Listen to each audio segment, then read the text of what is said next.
ரொம்ப பெருமையாக ஃபீல் பண்ணுறேன். பெண்களுக்காக இந்த மாதிரி ஒரு அவார்ட் ஃபங்க்ஷன் வந்துட்டு அவங்க ஒரு லட்சியம் வந்துட்டு எடுத்து பண்ணுறதுல ரொம்ப சந்தோஷமும் பெருமையும் படுறேன். இதனால் நிறைய பெண்களுக்கு வந்து இது மோட்டிவேஷனாக இருக்கும், இன்னும் ஒரு இன்ஸ்பிரேஷனாகவும் இருக்கும். இன்னும் நம்மளும் வந்துட்டு நிறைய சாதிக்கணும் அப்படின்னு சொல்லிட்டு நிறைய பெண்களுக்கு இது ஒரு உதாரணமாகவும் இருக்கும். ஸோ அதை நினச்சி ரொம்ப சந்தோஷப்படுறேன். மேம், இன்னைக்கு வந்து பல பெண்கள் பல துறைகளில் சாதிச்சுட்டு வராங்க.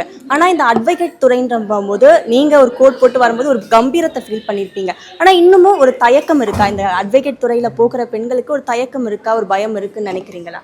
கண்டிப்பாக இனிஷியலாக இப்போ நாங்களுமே ஒரு ஜூனியராக உள்ள என்ரோல் ஆகி வர சமயத்தில் எங்களுக்குமே பயம் இருந்துச்சு.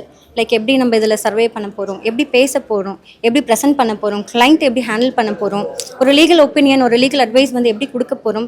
ஸோ ஆஸ் அ ஃப்ரெஷர் வந்துட்டு இப்போ மற்ற துறையில் பார்த்தீங்கன்னா உங்களுக்கு வந்து ட்ரைனிங் கொடுப்பாங்க, எங்களுக்குமே அந்த மாதிரி ட்ரைனிங்ஸ் இருக்குது. பட் ஆனால் அது ப்ரெசென்ட் பண்ணுறதுல வந்துட்டு எல்லாருக்கும் வந்துட்டு ஒரு பயம் இருக்கும். ஏன்னா இந்த ப்ரொஃபஷன் வந்து பார்த்திங்கன்னா ஒரு லைவான ஒரு ப்ரொஃபஷன், ஒரு சிஸ்டம் முன்னாடி உட்காந்து பண்ணுற ப்ரொஃபஷனோ அப்படி இல்லை.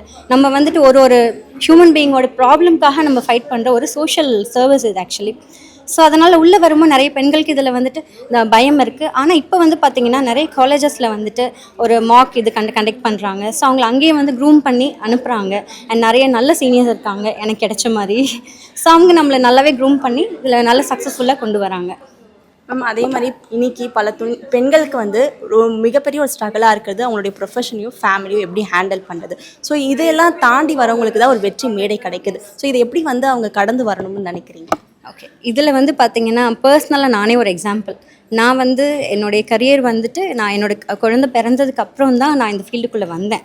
ஸோ எனக்கு வந்து பார்த்திங்கன்னா என்னோடய ஃபேமிலி வந்து ரொம்ப சப்போர்ட் பண்ணாங்க.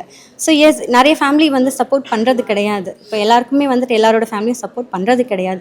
அந்த இடத்துல பெண்கள் வந்து தைரியமாகவும் அவங்களுக்கான தேவை என்ன, கரியர் என்னங்கிறத வந்து அவங்க விடாமல், அவங்களோட தேவை என்னங்கிறத அவங்க விடாமல் இருந்து முயற்சி செஞ்சு அவங்க அதில் வெற்றி அடையணும்.